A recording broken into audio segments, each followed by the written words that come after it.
कहते हैं कि दुनिया में मन सबसे ज्यादा शक्तिशाली चीज होती है। अगर किसी चीज को तुम पूरे मन से चाह लो तो तुम उसे हासिल कर सकते हो। ये मैं नहीं कहता, ये सभी महापुरुषों का कहना है। लेकिन अगर ये सत्य है, ये सच है, तो जो हम अपने मन से चाहते हैं वो हमें हासिल क्यों नहीं होता है? भाई, कोई भी इंसान अपने मन में दुख तो नहीं चाहेगा, लेकिन वो रहता तो दुखी है। हर इंसान अपने मन से तो कामयाब होना चाहता है, खूब पैसा कमाना चाहता है, लेकिन फिर भी वो कामयाब नहीं होता। भला ऐसा दुनिया में कौन इंसान होगा जो अपने मन में ये चाहेगा कि मैं नाकामयाब रहूं या मैं पैसा ना कमाऊं? सोचने की बात है। तो इसमें दो चीजें निकल के सामने आती हैं। या तो वो महापुरुष गलत थे जिन्होंने ये बात बोली कि मन से चाही हुई चीज हासिल हो जाती है, या फिर हम गलत हैं। आज की कहानी जो मैं आपको सुनाने वाला हूँ उसमें आपको एक ऐसा मंत्र मिलेगा।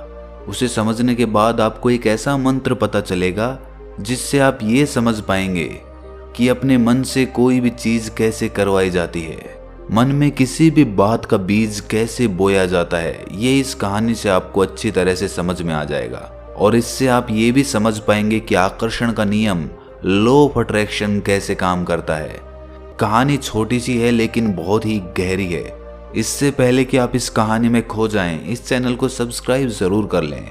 तो चलिए ये कहानी शुरू करते हैं। एक बार की बात है, एक आदमी के जीवन में सिर्फ दुख ही दुख थे। वो जो भी काम करता उस बेचारे का वो काम पूरा ही नहीं होता। घर में आता तो घर में कलेश बना रहता, किसी से कोई मदद मांगता तो कोई उसकी मदद नहीं करता। ऐसा लगता था कि चारों ओर से दुखों का पहाड़ उसी पर टूट पड़ा है। उसे समझ नहीं आ रहा था कि मैं इन दुखों से पार कैसे पाऊं। वो दिन रात यही सोचता रहता कि अपने दुखों से छुटकारा कैसे पाना है। इसी कारण से वो रात में सो भी नहीं पाता था। उसकी आंखों के नीचे बड़े बड़े काले घेरे बन गए थे, जो इस बात का प्रतीक थे कि वो आदमी कितना दुखी है और कितना चिंतित है। कभी कभी तो उसके मन में आत्महत्या करने के भी ख्याल आते थे, लेकिन अपने परिवार की चिंता करके वो ये कदम नहीं उठा पाता था। वो इतना दुखी हो गया कि उसने निर्णय किया कि वो इन दुखों से छुटकारा पाके रहेगा। इसके लिए चाहे उसे कितनी भी मेहनत करनी पड़े, कुछ भी करना पड़े, चाहे अंगारों पे चलना पड़े, लेकिन इन दुखों से छुटकारा हासिल करके रहेगा। ऐसे ही एक दिन उसने अपने मित्र से पूछा कि मैं अपने जीवन को कैसे सुधारूं। उसके मित्र ने उसे बताया कि तुम किसी बाबा के पास जाओ। बाबाओं के पास ऐसा मंत्र होता है जिससे सारे दुख मिट जाते हैं, जीवन खुशियों से भर जाता है और धन संपदा भी हासिल हो जाती है। तुम किसी ऐसे बाबा को ढूंढ लो, बस तुम्हारा काम बन जाएगा। उस आदमी के मन में ये बात पूरी तरह से पक्की बैठ गई कि कोई बाबा ही मेरा दुख दूर कर सकता है, और इसीलिए उसे किसी भी बाबा के बारे में पता चलता तो वो उस बाबा के पास पहुंच जाता। वो उस बाबा को अपनी समस्या बताता और उससे उसका समाधान पूछता और कहता कि बाबा, मैं कुछ भी करने के लिए तैयार हूं, लेकिन मेरी इन समस्याओं से मुझे छुटकारा दिला दीजिए। आप जो कहेंगे मैं वो करूंगा, लेकिन मेरे जीवन को सुधार दीजिए। बाबा उसे कुछ टोने टोट के बता देते थे करने के लिए, और बदले में दान दक्षिणा ले लेते थे कि ये टोना टोटका करने के बाद तुम्हारे घर में सुख शांति बनी रहेगी, बस इस टोटके को पूरी विधि के साथ करना। वो आदमी घर लौटकर पूरी विधि के साथ टोने टोटके करने लगा, लेकिन बहुत टोने टोटके करने के बाद भी उसके जीवन में कुछ बदलाव नहीं आया। इसके विपरीत उसका जीवन और ज्यादा दुखी हो गया। जो भी बाबा उसे टोना टोटका देता था वो बदले में उससे दान दक्षिणा लेता था, जिससे उसका धन भी धीरे धीरे खत्म हो रहा था। इससे उसके जीवन में दुख और ज्यादा बढ़ गए। तब उसे लगा कि बाबाओं के पास जाने से तो मेरे जीवन में दुख कम होने की बजाय बढ़ते ही जा रहे हैं, तो मुझे क्या करना चाहिए? बाबाओं के पास जाऊं या ना जाऊं? फिर एक दिन एक आदमी ने उसे बताया कि तुम अपने घर में किसी पंडित को बुलाकर हवन करवा लो। हवन होगा, घर शुद्ध हो जाएगा। कोई भी बुरी ऊर्जा होगी घर में तो वो घर से बाहर चली जाएगी। किसी पंडित को बुलाकर पूरे विधि विधानों से मंत्रोच्चारण कराओ और हवन कराओ, जिससे घर में सुख शांति आए। उस आदमी के मन में ये बात बैठ गई और उसने एक पंडित को अपने घर पर बुलाकर हवन करवा दिया। हवन अच्छी तरह से संपन्न हुआ। बदले में पंडित ने भी अच्छी दान दक्षिणा ली और उसके बाद वो वहां से विदा हो गया। लेकिन कुछ दिनों के बाद उस आदमी को महसूस हुआ कि उसके जीवन में अब भी कोई बदलाव नहीं आया है। अब वो आदमी पूरी तरह से दुखी हो गया और ज्यादा परेशान हो गया। अब तो उसे लगने लगा था कि मेरे जीवन में से दुख कभी खत्म ही नहीं होंगे। और यही सोच सोच कर उस आदमी का बुरा हाल हो गया था। फिर एक दिन उसे अपने मित्र से एक ऐसे बाबा के बारे में पता चला जो समाधान बताने के लिए कोई दान दक्षिणा नहीं लेता था। उस आदमी को लगा कि ये बाबा दूसरे बाबाओं की तरह नहीं हो सकता, क्योंकि ये दान दक्षिणा तो लेता ही नहीं, और अगर दान दक्षिणा नहीं लेता तो ये सच में कोई सिद्ध बाबा होगा। और यही सोचकर वो उस बाबा के पास पहुंच जाता है। जब वो आदमी वहां पर पहुंचता है तो वो बाबा ध्यान में बैठे हुए थे। ये देखकर वो आदमी वहीं पर चुपचाप बैठकर ध्यान से बाहर आने का उनका इंतजार करने लगा। थोड़ी देर बाद बाबा ने आंखें खोली तो सामने एक दुखी और परेशान युवक को बैठे देखा। वो उसकी आंखों के नीचे काले घेरे देखते ही समझ गया कि ये आदमी अपने जीवन से कितना परेशान है। उसे संबोधित करते हुए बाबा ने पूछा कि बच्चा, क्या चाहते हो? बाबा के पास क्या लेने आए हो? उस आदमी ने कहा कि बाबा, मैं अपने जीवन से बहुत परेशान हूं। मैंने इन दुखों को दूर करने के लिए बहुत सारे रास्ते अपनाए, हर वो तरकीब करके देखी जो किसी बाबा ने मुझे बताई, हर वो काम किया जो किसी भी इंसान ने मुझसे करने को कहा, लेकिन मेरे जीवन में दुखों में कोई कमी नहीं आई। बाबा, इसके विपरीत मेरे जीवन में दुखों में बढ़ोतरी हो गई। मुझे समझ नहीं आ रहा है कि मैं क्या करूं। कभी कभी तो मैं आत्महत्या करने की सोचता हूं, लेकिन अपने परिवार की सोचकर मैं ये कदम नहीं उठा पाता। मैंने आपके बारे में बहुत सुना है बाबा, और मैं बहुत उम्मीद के साथ आपके पास आया हूं। कृपया करके मुझे कोई ऐसा मार्ग बताएं जिससे मुझे अपने दुखों से छुटकारा मिल जाए। मैं अपने दुखों से छुटकारा पाने के लिए कुछ भी करने को तैयार हूं। आप मुझे कोई भी रास्ता बताएं, चाहे वो रास्ता कितना भी कठिन क्यों ना हो, मैं उसको पार करके रहूंगा। बाबा ने महसूस किया कि आदमी तो सच में बहुत परेशान है। बाबा ने उसकी बात सुनकर कहा कि बच्चा, दुखों को दूर करने के लिए मंत्र ऐसे ही नहीं मिलते। मंत्र पाने के लिए कुछ करना पड़ता है। तुम कुछ कर सकते हो? ये सुनकर पहले तो उस आदमी ने सोचा कि ये बाबा भी मुझसे दान दक्षिणा ही मांगेंगे, लेकिन और कोई रास्ता ना पाकर उस आदमी ने कहा कि बाबा, आपको जितनी भी दान दक्षिणा चाहिए मैं देने के लिए तैयार हूं, लेकिन आपका मंत्र सच्चा होना चाहिए, वो पूरा होना चाहिए, उसका फल मुझे मिलना चाहिए। उसके बाद मैं आपको जो भी दान दक्षिणा लेना चाहते हो वो दे दूंगा। बाबा ने कहा कि दान दक्षिणा तो बहुत छोटी सी चीज है, मुझे वो नहीं चाहिए। इस पर वो आदमी सोच विचार करके बोला, तो बाबा, मैं अंगारों पे भी चलने के लिए तैयार हूं, आप मुझे बस आज्ञा दीजिए। बाबा ने कहा कि अंगारों पे चलने वाली छोटी चीज मैं तुमसे नहीं कराने वाला। मैं जो तुमसे कराने वाला हूं वो बहुत कठिन मंत्र है, उसे पूरा कर पाओगे?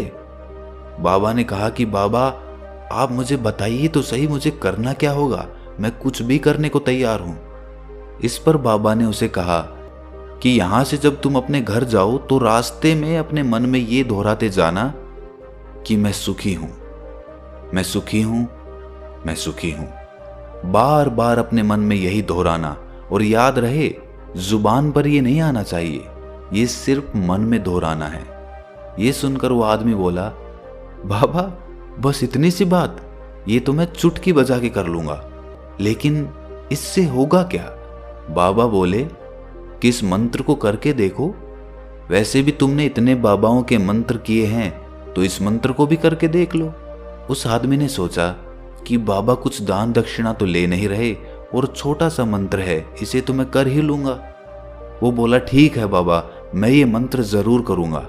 वो आदमी ये कहकर वहां से उठकर चलने लगा, लेकिन जैसे ही वो चलने लगा, पीछे से बाबा ने बोला कि बच्चा, एक बात याद रखना, जब तुम ये मंत्र अपने मन में दोहराओ तो तुम्हारे मन में बंदर के विचार नहीं आने चाहिए, बंदर का ख्याल भी नहीं आना चाहिए, तो ही ये मंत्र सिद्ध होगा।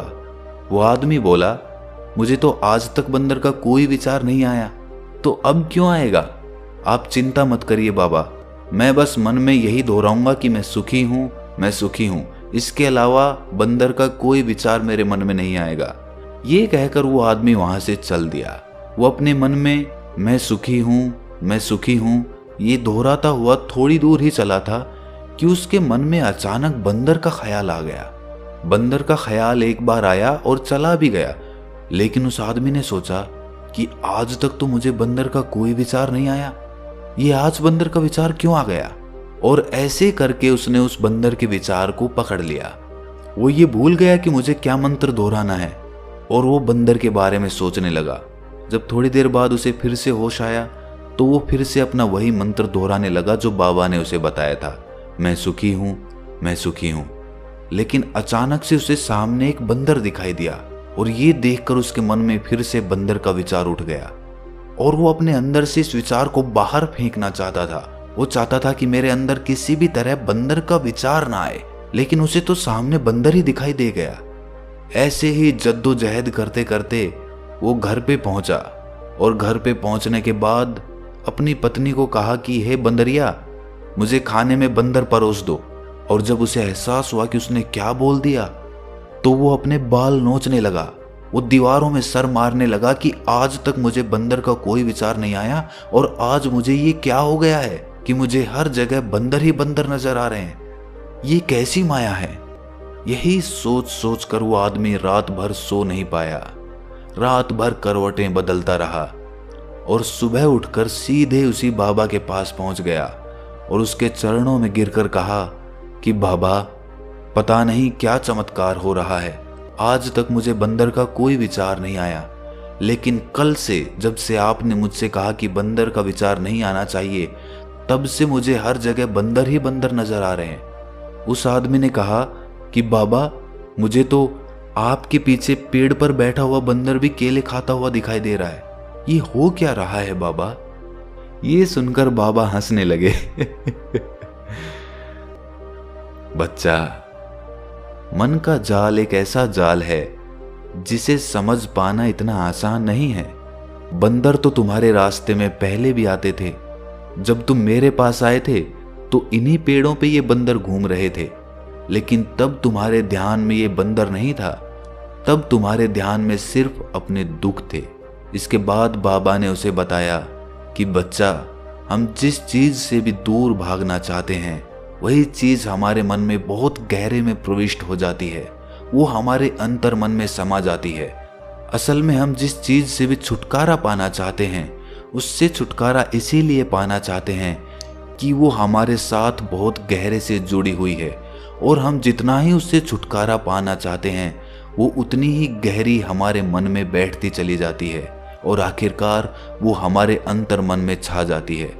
ऊपर से तो हम चाहते हैं सुखी होना कि मैं सुखी हूँ, सुखी हूँ, हमारे होंठ भी यही बोलते रहते हैं, लेकिन हमारे मन में दुख समाये होते हैं। हमारे विचारों में, हमारे मन में हमें दुख ही दुख दिखाई देते हैं। इसीलिए अपनी जुबान से बार बार ये बोलने से कि मैं सुखी हूँ, मैं सुखी हूँ, हम सुखी नहीं होंगे जब तक ये मंत्र हमारे अंतर मन में प्रविष्ट नहीं होगा। इस पर उस आदमी ने पूछा कि बाबा, लेकिन ये मंत्र हमारे अंतर मन में प्रविष्ट कैसे होगा। ये सुनकर बाबा ने कहा कि बच्चा, अपने दुखों से लड़ना बंद कर दो। जब तक तुम अपने दुखों को दूर करने की सोचते रहोगे तब तक वो दुख तुमसे चिपके रहेंगे, तब तक वो दुख तुम्हारे अंतर मन पर अपना राज जमाए बैठे रहेंगे। और जिस दिन तुम उन दुखों के बारे में सोचना ही छोड़ दोगे, उन दुखों से छुटकारा ही नहीं पाना चाहोगे, उसी दिन से तुम्हारी जिंदगी से दुख गायब हो जाएंगे। क्योंकि किसी भी चीज से छुटकारा पाने के लिए हमें उस चीज के बारे में सोचना पड़ता है, और हम जितना ही उस चीज के बारे में सोचते हैं वो उतनी ही गहरी हमारे मन में प्रविष्ट होती चली जाती है। हम अधिकतर समय दुखों के बारे में ही सोचते हैं। हम यही सोचते हैं कि हमारे जीवन में दुख है और हमें इससे छुटकारा पाना है। इसी वजह से बार बार सोचने से वो दुख हमारे अंतर मन में प्रविष्ट हो जाते हैं और हमें एहसास भी नहीं होता। इसीलिए अगर तुम दुखों से छुटकारा पाना चाहते हो तो दुखों से छुटकारा पाने के बारे में सोचना छोड़ दो। तुम्हें दुखों से छुटकारा मिल जाएगा। अक्सर आदमी धूम्रपान छोड़ना चाहता है, शराब छोड़ना चाहता है, सुबह अपने आप से ये वादा करता है कि मैं कोई भी गलत काम नहीं करूंगा, लेकिन शाम को जब लौटता है तो नशे में चूर होकर लौटता है। ऐसा क्यों होता है कि जो हम सोच रहे हैं वो पूरा कर ही नहीं पा रहे हैं? असल में हम उस चीज को बहुत ज्यादा तवज्जो दे रहे हैं, उस चीज को बहुत ज्यादा अहमियत दे रहे हैं। जब भी हम उस चीज को छोड़ने के बारे में सोचते हैं तो हम उसकी इम्पोर्टेंस यानी कि विशेषता और ज्यादा बढ़ा देते हैं। हमारा मन उस चीज के बारे में जितना ज्यादा सोचेगा, शराब या धूम्रपान छोड़ने के बारे में जितना ज्यादा सोचेगा, हमारा मन उतना ही उस चीज के पीछे ज्यादा भागेगा। हमें उस चीज से लड़ना नहीं है, बल्कि बिना सोचे गुजर जाना है। और अगर इस मंत्र को हम समझ लेते हैं तो हम अपने जीवन में जो भी पाना चाहते हैं उसे अपने अंतर्मन में डाल सकते हैं। और एक बार वो लक्ष्य हमारे अंतर्मन में बैठ जाता है तो फिर सफलता पाने में कोई समस्या नहीं आती, कोई दिक्कत नहीं आती। तो दोस्तों, कैसी लगी आपको ये कहानी कमेंट सेक्शन में ज़रूर बताएं, और अच्छी लगी तो इस चैनल को सब्सक्राइब करना ना भूलें। तो मिलते हैं अगली कहानी में, तब तक के लिए अपना ख्याल रखें।